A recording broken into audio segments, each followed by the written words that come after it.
हिमाचल प्रदेश सरकार में खेल मंत्री यादविंद्र गोमा ने मंडी के उपायुक्त डीसी अपूर्व देवगन के खिलाफ विशेषाधिकार हनन का नोटिस जारी किया है। मंत्री गोमा ने यह कदम 26 जनवरी को आयोजित गणतंत्र दिवस के जिला स्तरीय कार्यक्रम के दौरान प्रोटोकॉल का पालन न किए जाने के आरोपों के बाद उठाया। मंत्री गोमा ने कहा कि वे 26 जनवरी को मंडी में आयोजित गणतंत्र दिवस समारोह में बतौर मुख्य अतिथि शामिल होने पहुंचे थे। वे कार्यक्रम से एक दिन पहले यानी 25 जनवरी की शाम मंडी पहुंचे थे, लेकिन उनके अनुसार प्रोटोकॉल के तहत उपायुक्त का वहां मौजूद रहना जरूरी था, जबकि डीसी मंडी मौके पर उपस्थित नहीं थे।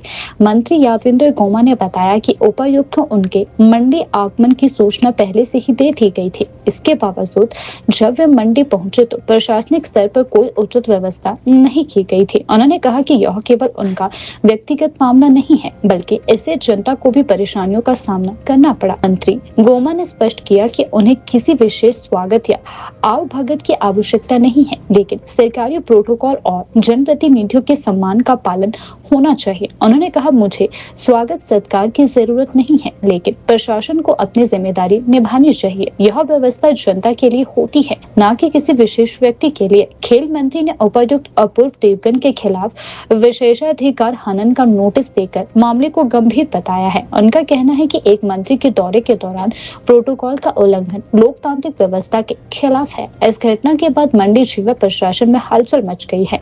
अब सभी की नजरें इस बात पर है कि सरकार और संबंधित विभाग इस मामले में क्या कार्यवाही करते हैं। मंत्री गोमा द्वारा नोटिस दिए जाने के बाद संभावना है कि इस मामले की जांच की जाएगी और डीसी मंडी से जवाब तलब किया जा सकता है। देखिए, 26 जनवरी का कार्यक्रम जो है वो पूरे हिंदुस्तान में जो है हर्षोल्लास के साथ गणतंत्र दिवस के रूप में मनाया जाता है, और उसी श्रृंखला में जो है मुझे मंडी जिला में जो है झंडे फहराने का दायित्व और उस कार्यक्रम की अध्यक्षता करने का माननीय मुख्यमंत्री जी ने मुझे वहाँ पर नियुक्त किया था। लेकिन जब मैं वहाँ पर पहुँचा और सब लोग वहाँ कार्यकर्ता भी थे, अधिकारी भी थे, हमारे एसपी वहाँ के लोकल और एडीसी और हमारे जितने भी स्टाफ के कर्मचारी हैं वो वहाँ पर मौजूद थे, लेकिन डीसी महोदय वहाँ पर नदारद पाए गए और वहाँ पर लोगों में काफ़ी रोष था, क्योंकि स्वाभाविक रूप से जब कोई मंत्री किसी जिला में जाता है, किसी विधानसभा क्षेत्र में जाता है, तो लोगों की समस्याएं काफ़ी ज़्यादा होती हैं।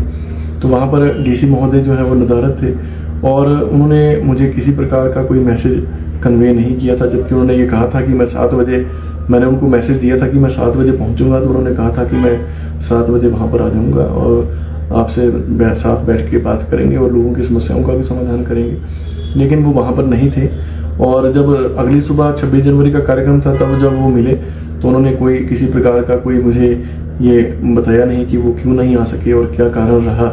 तो इस करके जो है लोगों में काफ़ी रोष है, और वहाँ के जिला के जो हमारे पार्टी के पदाधिकारी भी हैं, कार्यकर्ता भी हैं, उन्होंने कहा कि इस तरीके से व्यवहार जो है वो निंदनीय है। तो उस करके जो है मैंने कई हमारे जो कोलीग हैं उनसे भी बात की और निष्कर्ष ये निकला कि इनके अगेंस्ट जो है वो प्रिविलेज मोशन लाया जाए, ताकि निकट भविष्य में जो है वो किसी के साथ ऐसा जो है आने वाले समय में ना हो सके। और प्रोटोकॉल जो है वो सबके लिए निर्धारित होता है, और माननीय मुख्यमंत्री जी के लिए भी प्रोटोकॉल होता है, राज्यपाल जी के लिए भी है, और मंत्रियों का भी एक सेट प्रोटोकॉल होता है, और पूरे देश में ही हर एक राज्य में जो है प्रोटोकॉल इस तरीके से बनाया गया है।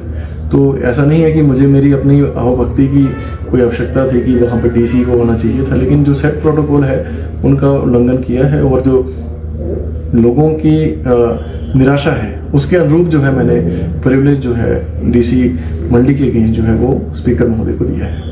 25 तारीख को ही उन्होंने मुझे जो है वो 11:30 बजे कॉल आया था, वो भी चीफ सेक्रेटरी महोदय को जब ध्यान में आया कि मुझे अभी तक उन्होंने फॉर्मली जो है इनविटेशन नहीं दिया था कि आप आ रहे हैं या कब आ रहे हैं। तो 11:30 बजे के करीब उन्होंने मुझे कॉल किया था, तो मैंने उनको ये कन्वे किया था कि मैं 7 बजे वहाँ पहुँचूँगा, और उन्होंने कहा था कि मैं 7 बजे वहाँ पर मंडी सर्किट हाउस में आपको मिलता हूँ।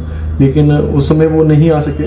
मैं मानता हूँ कि कई बार कई पारिवारिक या सामाजिक या कोई प्रशासनिक समस्या भी हो सकती है, लेकिन उनका ये दायित्व है कि अगर ऐसी कोई बात होती तो मेरे को मैसेज कन्वे जरूर करते। अगर वो मैसेज कन्वे कर देते तो शायद ऐसी स्थिति उत्पन्न जो है वो नहीं होती।